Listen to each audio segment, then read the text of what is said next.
안녕하세요. 연구소입니다.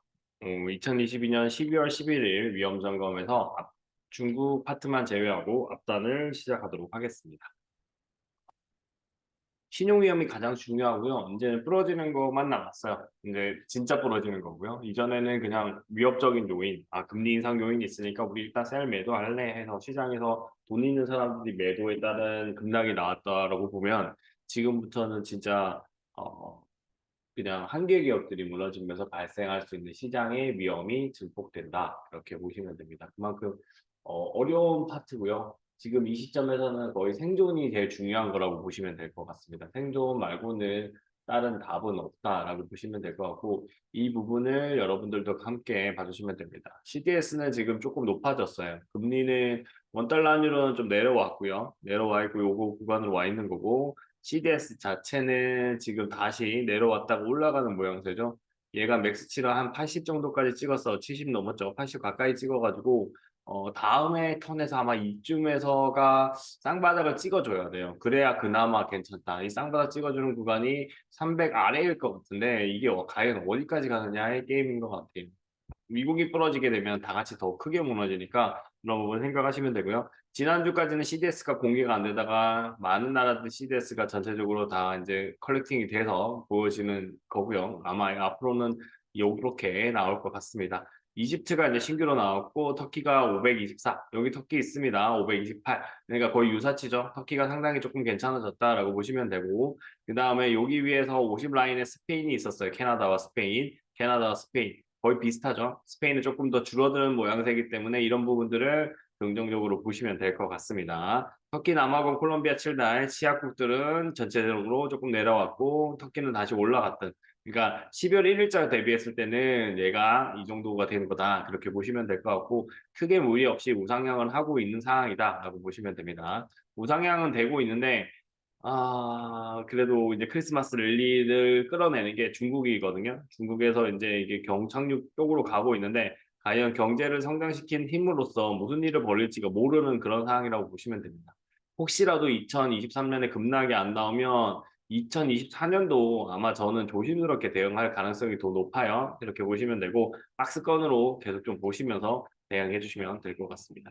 한계금 기업입니다. 이 한계 기업이란 거는 자기가 은행 금리의 3에서 한 7%가 되는데 이 3에서 7%를 대응을 못하는 그런 상황이라고 보시면 됩니다. 한계 기업 대책이 이제 시급하고 그다음에 삼중국 충격파에서 내년 하반기에 혹독하고 한계 기업 등 선별 지원하는 게 필요하다는 뉴스가 나오고 있고요. 중소기업은 어렵다는 거 이게 50이나 경제적 이거는 당연히 감내해야 돼요. 선진국으로 들어갈 거면 그냥 중진국에서 개도국으로 있을 거면 이걸로 해도 됩니다. 실제적으로 지금 문제가 되는 거는 우리나라 중소기업이 지금 그냥 대량 생산 체제로만 버티고 있다는 겁니다. 그거를 스마트 팩토리로 확실하게 바꿔주면서 시장에서 중요한 부분들을 선점을 해야 추가 성장이 나오는데 중견기업들 이상들이 다 지고 있으니까 소기업들은 힘들겠죠. 그런 상황이라고 보시면 됩니다. 이자 못 가는 기업들에서 뉴스 봤는데 당연한 거죠. 코로나에서 직격받은 기업들만 있는 거고 이 외에 이제 제조업에서 힘든 기업들이 문제가 생긴다라고 보시면 됩니다. 가치주 시대 한기기업 퇴출 인수합병 이걸 통해 가지고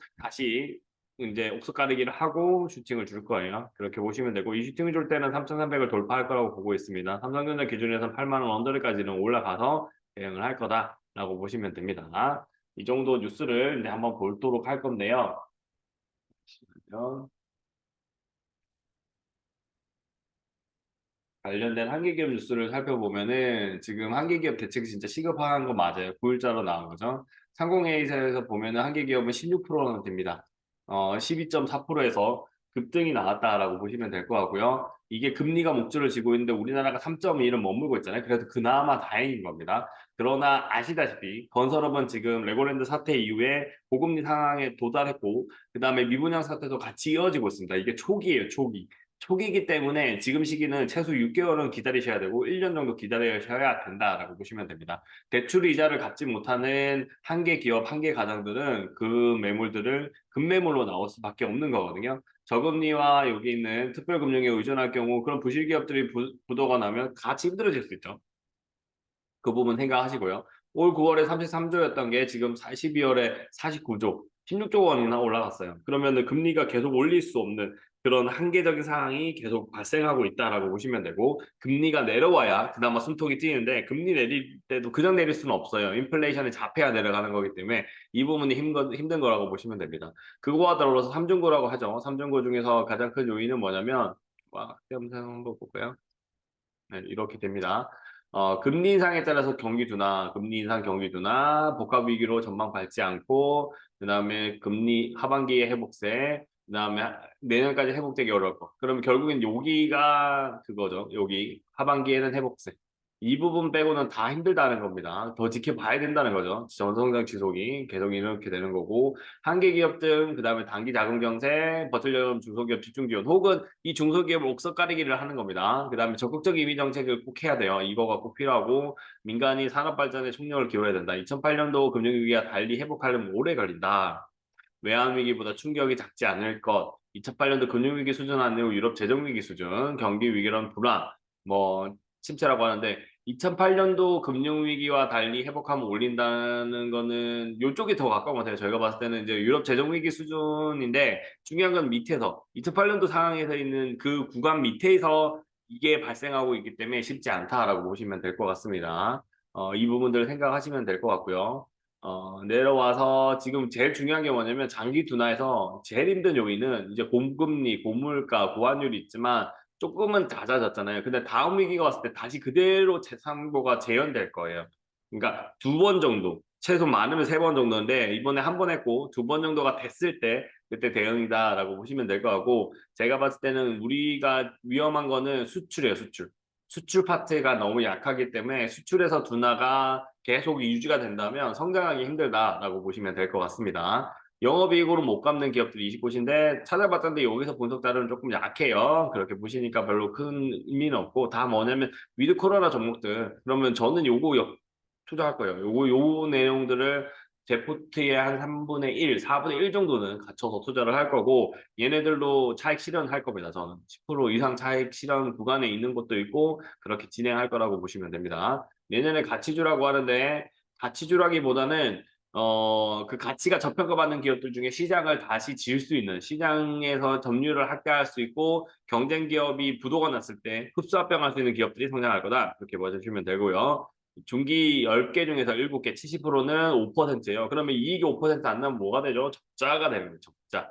이거는 꼭 생각하시면서 대응해야 되고요. 왜 다우가 좋냐면 다우에 속한 기업들 중에 뭐 애플 같은 경우 20%, 뭐 테슬라도 한 10%, 그러면 5%가 제하더라도 수익이 나는 거잖아요. 그렇게 보시면 됩니다. 금감원장은 단기금융과 회사채 시장의 안정질 쪽인데 여기에 너무 지금 과도하게 상품이 많이 만들고 있어요. 힘들어지는 거죠. 그러니까 중장기로 전환이 돼야 돼요. 중장기로 양이 점점 커져야만 이거가 대응이 되는 거라고 보시면 되고 그렇지 못할 경우에는 상당히 힘들다라고 보시면 될 것 같습니다. 그다음에 미국 이야기인데요. 더 많은 기업의 해고 예상입니다. 둔화가 됐고 둔화가 좀 가열될 거고요. 미국은 돈 못 벌면 직원 잘라버리는 게 그냥 익숙한 겁니다. 유럽은 좀 덜해요. 그래서 유럽은 경기 침체가 유지되고 있지만 삶은 유지되지만 미국은 경기 침체가 오면은 빠개져 버립니다. 그래서 저는 미국이 혹시라도 빠개지는 경우가 발생을 하면은 그게 더 위험하지 않을까 그렇게 보고 있습니다. 여기까지가 한계 기업 관련 내용이고요. 오늘은 추가적으로 여기까지만 일단 하겠습니다. 여기까지 영상 한번 찍고 그 다음에 뒤에 영상을 이어서 찍어서 올려드릴게요.